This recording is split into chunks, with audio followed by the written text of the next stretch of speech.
c'est le moment de la chanson de l'arbitre. Vous l'attendiez tous depuis l'année dernière. C'est maintenant, vous pouvez l'encourager. Tapez dans les mains très fort. Bon, c'est vrai que j'ai participé à The Voice, mais j'ai lamentablement perdu. Je savais pas qu'il était au courant. Non, c'est totalement faux. Je vais juste inviter du coup les deux finalistes de cette Startup Battle à me rejoindre. Du coup, c'est Frigo Magique et Robobox. On peut les encourager. Allez, dans le ring.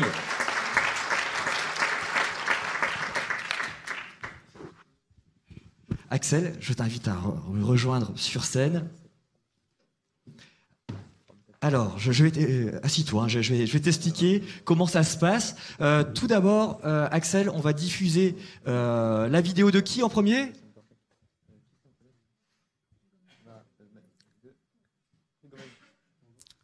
Alex, on lance la vidéo, si tu veux, tu vas voir. Allez, Frigo Magique pour comprendre.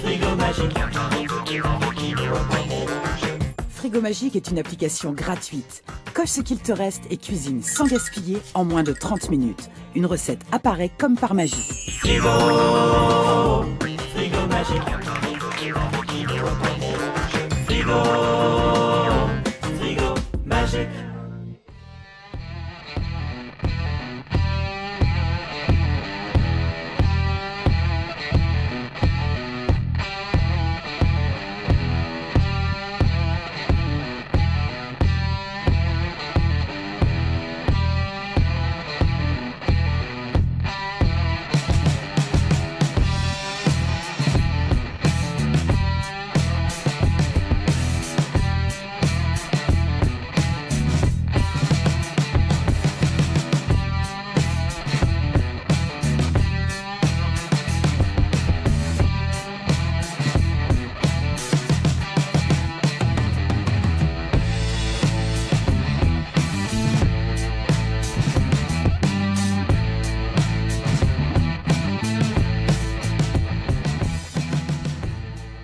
Ok, donc Axel, ça c'était la vidéo de la première startup. On va diffuser du coup la deuxième startup. Tu as les retours ici, ça va t'éviter d'avoir un petit peu mal au cou. Axel, si tu as les retours, c'est bon.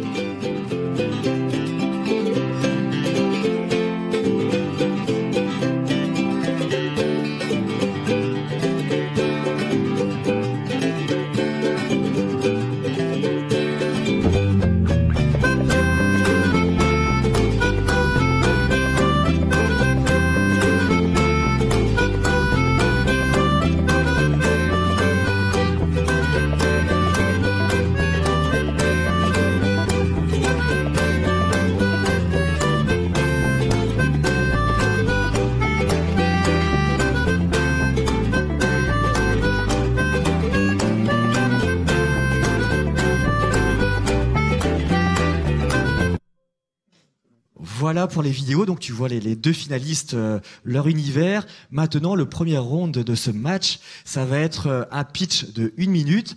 On commence, tu as le micro, par Frigo Magique qui va te pitcher pendant 1 minute sur le fond et la forme. Ensuite, du coup, il y aura Robobox qui va pitcher. Tu décerneras un premier point pour la forme, pour le fond, ce que tu veux. D'accord? Allez, pitch du coup. Bonjour.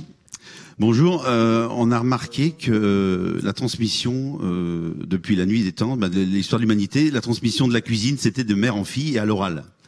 Il se trouve que depuis 1 ou 2 générations, il n'y a plus ça. Les femmes travaillent ailleurs, où il y a un changement vraiment de société. Donc, on a décidé en créant notre application, de penser aussi à ça, à savoir que les jeunes, les gens qui ont moins de temps, etc., avaient le droit de faire la cuisine avec des produits simples et surtout de pas gaspiller. Donc notre appli a été conçue comme ça. On crée des recettes avec ce qu'on a dans le frigo en moins de 30 minutes et sans gaspiller. Ok, merci pour le pitch. C'est parti pour Robobox, 1 minute. Alors, nous, Robobox, on est une EdTech, on est la première box de la robotique. C'est-à-dire que notre objectif, c'est de permettre à tous nos membres d'apprendre les bases de la programmation, de l'électronique et de la robotique, en recevant chaque mois un robot à monter et à programmer chez eux. Donc il y a un robot complet chaque mois. Il y a ensuite un forum sur lequel ils peuvent poser des questions, il y a un réseau social pour se challenger, relever des défis, apprendre de nouvelles choses. Donc voilà, c'est un écosystème qu'on a fabriqué. Donc on dessine nous-mêmes les pièces, on les imprime, on les envoie ensuite à tous nos membres. Ok, super, merci, vous avez respecté le temps, bravo. Alors Axel, sur le fond, la forme, déjà une première indication pour qui ton vote penche à ce stade? Donc là, je pose pas de questions. Je Ouais, vote on est tout en de suite. finale, vas-y, tu peux. Non, mais Sans être trop long, s'il te plaît. Je vote tout de suite. Donc, sur le fond, je donne un point. Ouais, juste un point, ouais. Juste un point. Oh, c'est horrible. Match nul, Ouais. tu peux dire aussi match nul. Sur le pitch et le jeu. Sur le fond, le frigo. Sur la forme, les robots. Bon, ok. Un bon match nul. Hein, je traduis. Ah bah les politiques s'engagent, ça fait plaisir. En même temps, Non, l'exercice n'est pas simple. L'exercice n'est pas du tout simple. Du coup, deuxième round, on va avoir maintenant 45 secondes sur un thème. Le premier thème, c'est Market Fit. C'est l'adéquation produit-marché. On commence du coup avec Robobox. 45 secondes. Ok. Au niveau du marché, il y a une demande qui est énorme en ce moment. Donc, comme vous le disiez tout à l'heure, de la part des professeurs, mais aussi de la part des élèves et de la part du public en général, pour se former à la programmation, à l'électronique et à la robotique. Et du coup, on a vraiment essayé de créer quelque chose qui était à la fois entre le MOOC en ligne. Alors le MOOC, le problème des MOOC, c'est que les gens ont laissent tomber assez rapidement. Alors que les trucs physiques, c'est assez difficilement scalable. Là, l'intérêt, c'est qu'on est entre les deux. Donc, à la fois, on peut proposer une solution à beaucoup de monde, et puis en même temps, il y a de l'engagement qui est assez fort. Du coup, ça permet aux gens d'avoir un produit qui répond exactement à leurs besoins, qui est d'apprendre la programmation et d'avoir un produit qui est assez ludique et assez rigolo à utiliser parce que c'est des petits robots et que ça bouge directement. Ok, super. Côté frigo magique, donc. Nous, le marché, c'est des deux côtés. On a les utilisateurs, donc tous les gens qui ont envie de cuisiner, qui cuisinent tous les jours, avec 3 foyers. Donc le quotidien, nous, on vise le quotidien pour faire la communion du petit. On n'a pas besoin de nous. C'est vraiment pour le quotidien, tous les jours quand on rentre du boulot, qu'on n'a pas le temps, etc. Donc le marché, c'est ça. Avec donc les gens ont plus notre cible, sans le savoir, mais finalement c'est ça qu'on a eu, c'est les 20-35 ans qui regardent plus la télévision, qui sont avec leur portable tout le temps. Et donc d'un autre côté, nous, le marché, c'est aussi l'agroalimentaire, donc les marques qui se servent de frigo magique pour communiquer leurs nouveaux produits ou leurs tendances, etc. Ok. Alors Axel, par rapport du coup à ce thème, Market Fit. à Market Fit, j'ai besoin de savoir si vous avez des concurrents. Exactement comme nous, non. Nos sites concurrents, en fait, c'est tous les sites de recettes. Hein, mais nous, on est le seul à faire l'inverse. Quand vous cherchez une recette, vous allez regarder des recettes. Et vous allez dire, ah ouais, voilà, il me faut ça. Alors, soit vous allez faire les courses, ou soit vous dire, ah ben non, il me manque ça, donc je referme le truc et je fais des pâtes au lardon. Nous, on s'est dit, vous allez mettre ce que vous avez et ça va vous créer la recette. Donc, c'est vraiment pour le quotidien qu'on n'a plus le temps, etc. Donc là, là, on n'a pas de concurrents comme ça. Autrement, bien sûr, c'est tous les sites de recettes. On est complémentaires des autres, mais pas concurrents. Mais c'est quand même moi à entrer les aliments qu'il y a dans mon frigo ou la ils première sont fois. bipés. On est en train de bosser. C'est pour ça qu'on fait une levée de fonds pour embaucher, parce qu'on a des idées pour rendre ça vraiment très, très, très magique. Très connectés. Voilà.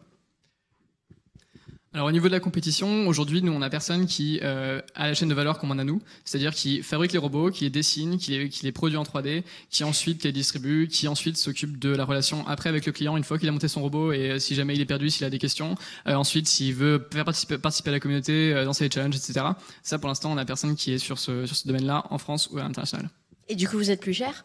Et du coup, on n'est pas plus cher. Axel, alors là-dessus, un point irait plus à frigo magique. Un point de plus au robot. Au robot, d'accord, un point de plus au robot, ça marche. On enchaîne donc troisième round. On va du coup sur le thème seuil de rentabilité. On est parti avec frigo magique. Donc nous, on a 2 ans d'existence déjà, donc ça veut dire qu'on a un chiffre d'affaires. La levée de fonds, c'est pour embaucher, donc à savoir qu'on va encore développer. On va être encore plus puissant, donc avoir plus de téléchargements et beaucoup plus aussi de clients. Donc nous, c'est prévu avec la levée de fonds qui sera fin de l'année 2019, seuil de rentabilité.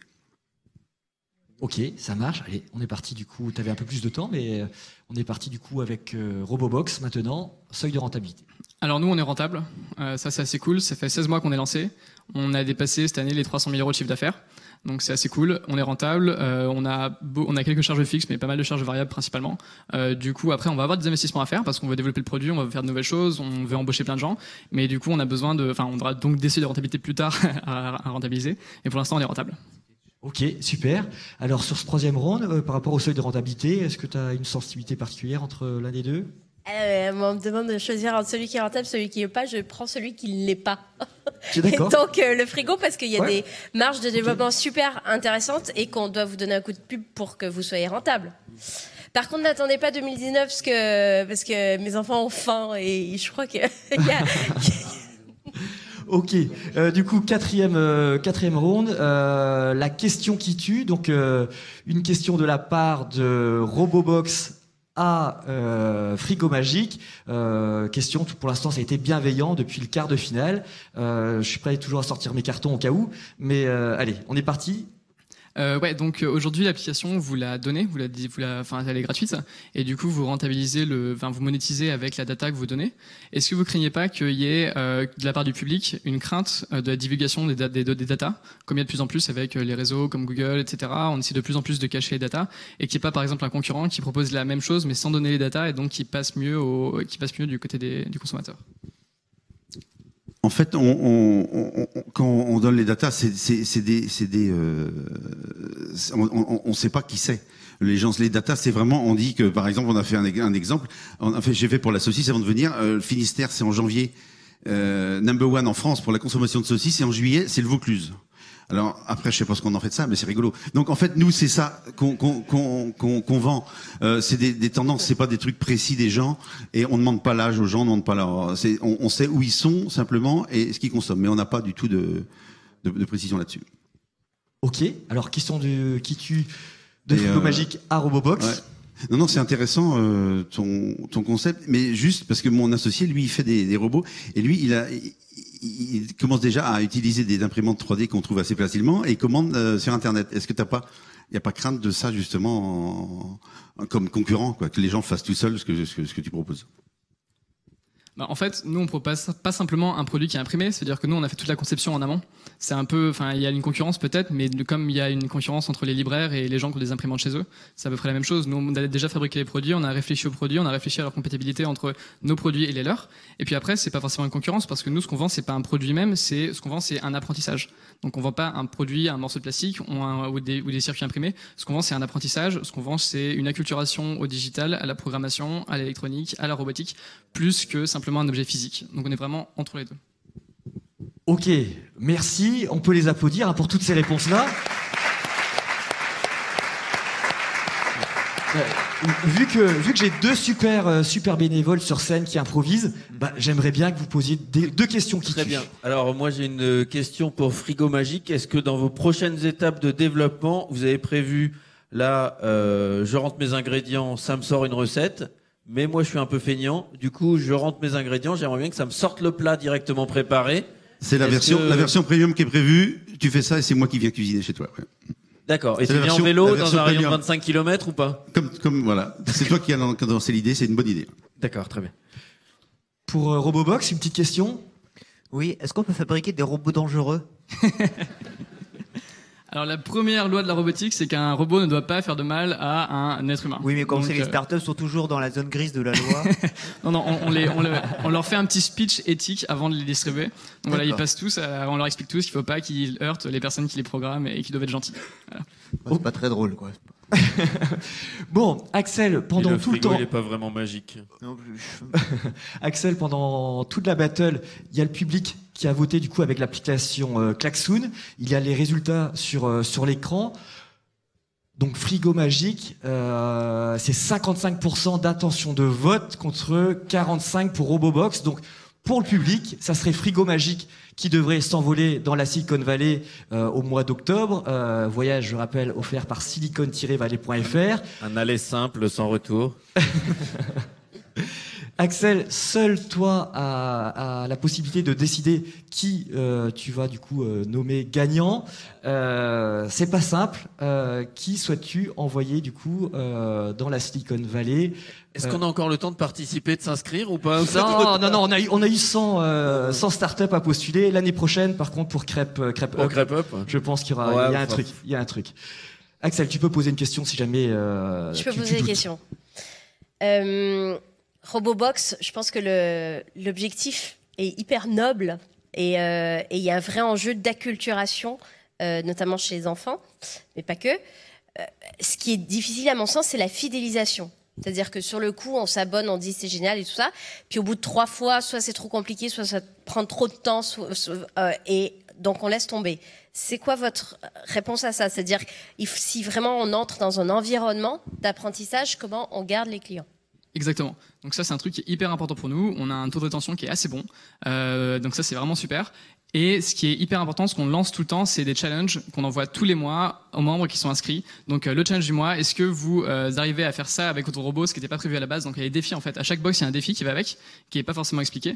Et donc on envoie des défis. Il y a des box à gagner à ceux qui réussissent le défi. Toutes les semaines, on organise comme ça des compétitions pour créer, pour motiver les gens à rester dans l'écosystème. Et on offre aussi une aide évidemment. Si les gens sont bloqués, on leur offre une aide sur le forum. Si les gens veulent être motivés, on lance des défis. Et puis après, voilà, c'est tout. Bon, c'est déjà pas mal. Et alors les frigos, Oui. est-ce que ça manque pas d'ambition? C'est-à-dire que le besoin, quand on fait les courses, c'est d'avoir l'inventivité sur les recettes, d'avoir des idées sur ce qu'on peut cuisiner à partir de ce qui est déjà dans le frigo, d'avoir des infos sur les dates de péremption, et puis d'avoir des idées sur ce qu'on devrait aller acheter pour les futures recettes, et que finalement tout ça soit très très très lié à partir de l'analyse des données. Et que on soit rassuré, notamment quand on est un peu paresseux. Tout ça, c'est prévu. Si, c'est prévu. On est dans l'appli, on l'a créée à 3. Elle marche. Donc, et là, on a un mur entier d'idées et de propositions. Et justement, on veut rendre ça de plus en plus facile. Donc, il y aura la nutrition, les listes de courses, arrivées par les recettes. Il y aura aussi et même la prédiction, c'est-à-dire qu'avant que vous pensiez avec les données qu'on aura justement, avant que vous pensiez faire ça, en fait, on va deviner que c'est ça que vous avez envie de manger. Donc c'est prévu. Donc c'est une petite entrée, c'est une appli de recettes, mais derrière c'est énorme en fait, ce qu'on peut pour faciliter vraiment. Photographier le ticket de caisse du supermarché par exemple, et ça vous propose les recettes avec vraiment ça on est prêt, nous presque prêt. Et on a des robots qui sont en place. Prêt, pardon, et voilà. Ok, allez, roulement de tambour. Axel, faut décider.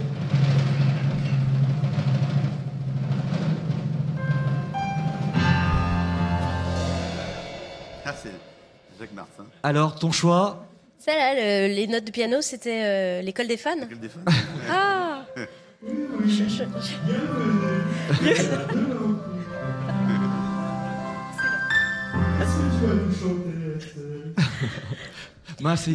C'est sérieux nos histoires. Alors, à qui on va remettre le trophée? Rejoignez-moi sur scène. Tu regardes une dernière fois le vote du public qui se maintient a priori 54% toujours pour Frigo Magique contre 46% pour Robobox. Faudra que j'explique mon choix. Mais contrairement à ce que, c'est ton choix. À ce que beaucoup pensent, les gens qui font de la politique, en général, essaient en tout cas d'être en phase avec l'opinion du public. Et c'est pas pour copier, mais je tire la même conclusion. J'aimerais envoyer Frigo Magique dans la Silicon Valley. Bravo, allez, on l'applaudit. Musique. Merci. We are the champions, my friends. We'll keep on fighting to the end. We are the champions. We are the champions. No time for losers, 'cause we are the champions. How's the world?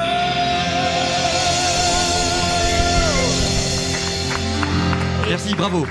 J'avais dit que je dirais un Ouais. mot sur Robobox. Vas-y. En fait, je pense que votre produit est beaucoup plus abouti aujourd'hui. Et votre enjeu, c'est vraiment la commercialisation et le passage à l'échelle. Alors que l'intérêt de partir dans la Silicon Valley, c'est de développer plus son modèle, de trouver des financements, etc. Et donc je vous souhaite énormément de succès. Mais je pense qu'il est là, au rendez-vous et prêt à éclore. Donc bonne chance. Merci beaucoup, Axel.